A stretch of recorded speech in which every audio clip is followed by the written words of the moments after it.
Well, no bait of the day today, because I've got a special topic coming up that nobody ever talks about on YouTube. I bet you a used pack of chewing gum and nobody talks about it. Are you ready to run a gun? It's time for Blast Off. Let's go.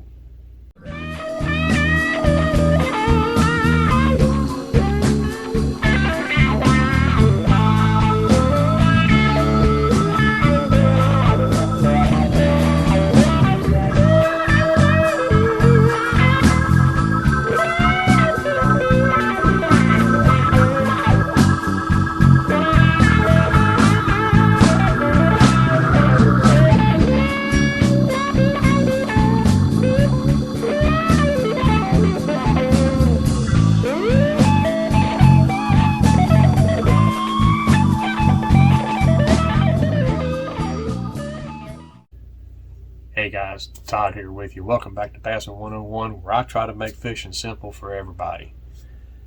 Today's topic, you ever heard of the term dabbling? Well, this article was mentioned in the 1972 Bassmaster I showed a few weeks ago. So if you want to kind of read up on it, you can go back on that video, kind of freeze frame it and read the article. But I will give you a spoiler alert. It's mostly about practicing your flipping techniques, your dabbling techniques. That's really what it pretty much boils up to as far as the article goes. This technique predates flipping, but kind of sort of doesn't. I mean, D. Thomas was already doing it in California before he ever brought it eastward to the bass tournaments in the early 70s. It was kind of done about the same time. One of you subscribers had mentioned I should do an episode on this because nobody ever talks about it. Old Big Mike from Big Mike Fishing Chronicles commented that I should do one. So, hey, why not? You guys want me to do something? I'll look into it and do it. Sure, why not? So dabbling. What is dabbling? It's similar to flipping, but it's not quite the same thing. Same kind of conditions, cover, brush piles, grass, shallower water. But the technique of dabbling is not the same as flipping. You're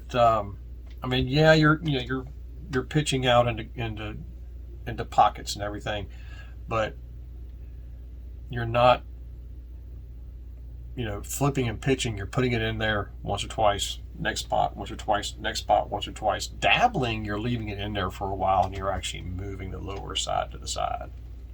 That's what you're doing with it. You got it here, then you move it about a foot over here, then you put it back where it was, and you bring it back a foot over here. Maybe you might swing it a little bit closer to you and jiggle it here. That's dabbling. You're kind of working around an area than flipping and pitching does. Now, what kind of lures do you dabble with? All right, these are going to vary slightly different from the flipping aspect. Because flipping, you can throw just about anything. Because you're going in there with a heavy weight, you just plop, plop, and just keep on going. Same thing for pitching. Dabbling, you want to stick with shorter, stubbier type lures. I'll put a picture up right here on the setup that the author of the article that uses. He pours his own heads, puts a rubber skirt on there, cuts a plastic trailer, sticks it on there, and it's basically a jig. That's basically what it is. But he keeps it short, simple. That's basically what dabbling is. You keep your lures short so you can swing them around and not get hung up on cover, because you don't want this real heavy weight to smack that sucker down and then you're trying to move it around. So if you've got like really heavy vegetation that you have to punch through, this is not the technique. All right, you want to be punching and flipping through it. But if you've got clean water and you still got the grass pockets, you got brush piles, you got trunks, cedar trees, whatever you've got, then this is definitely a technique for that. Stick with baits like the Z-Man Fatty Z. It's a short worm, and you can get it around different places. Another one, the old hula grub, spider jig, whatever you want to call it, on the football head that I throw it on.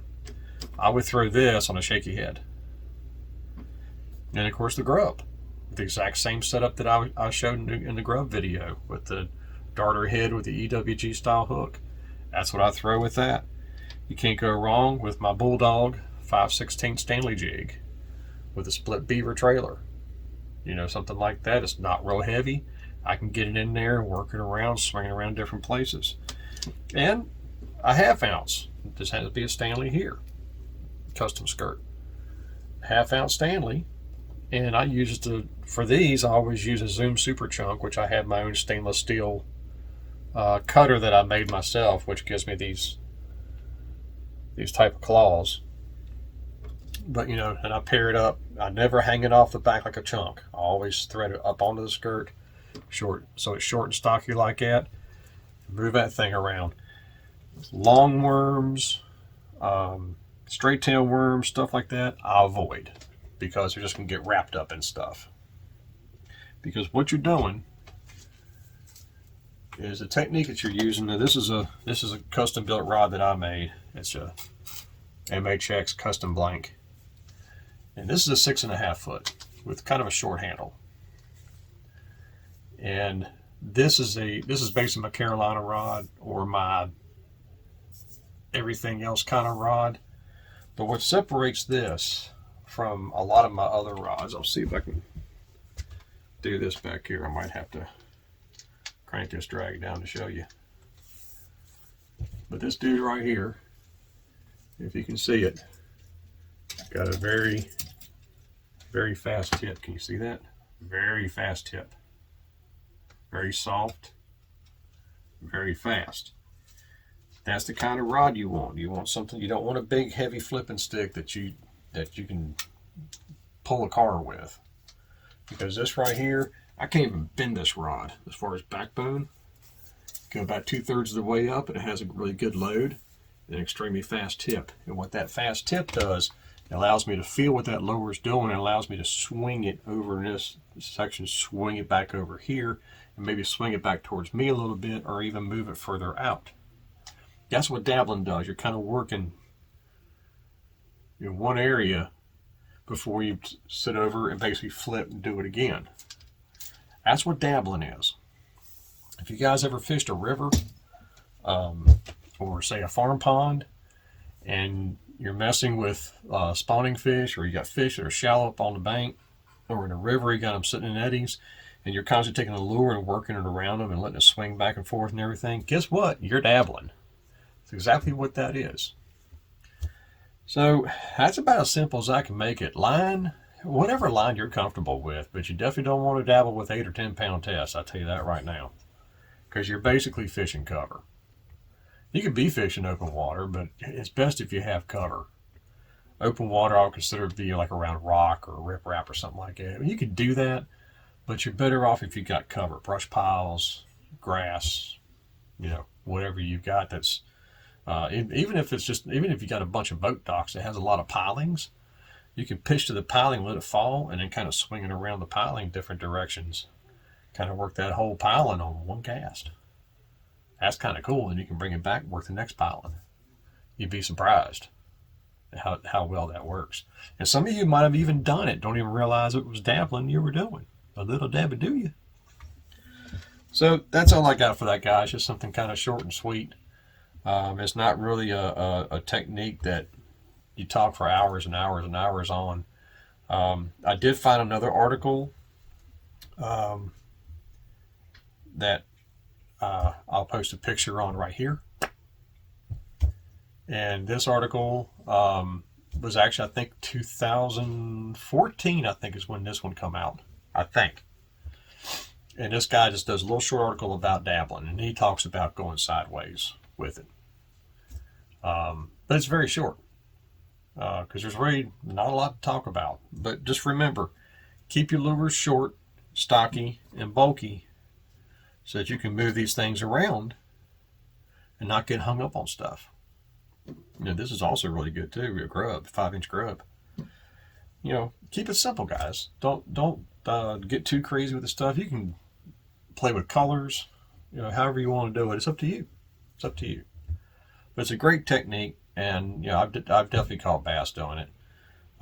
Just never really told anybody about it because I just had forgotten about it being a dabbling technique. I mean, as the years go by, if you don't hear about it, you just tend to forget it. It just becomes part of what you do when it comes to fishing, and it's definitely something that I mess around with. So anyway, I hope this helps you guys out. As always, there's a lot of new subscribers here. Thanks for being here, guys. I appreciate it. I hope I can help you out with some of this information and get you to thinking a little bit. And be sure to tell your friends. Let this channel grow. I love hearing from you guys. The comments are great, and I still get texts from a lot of you guys that I know personally and everything. And I'm getting some great ideas from you guys, so I appreciate that, and I definitely look into it and see what I can do with it myself. But as always, guys, tight lines to you. May the Father bless you and keep you in Yeshua's name. And as always, fish on.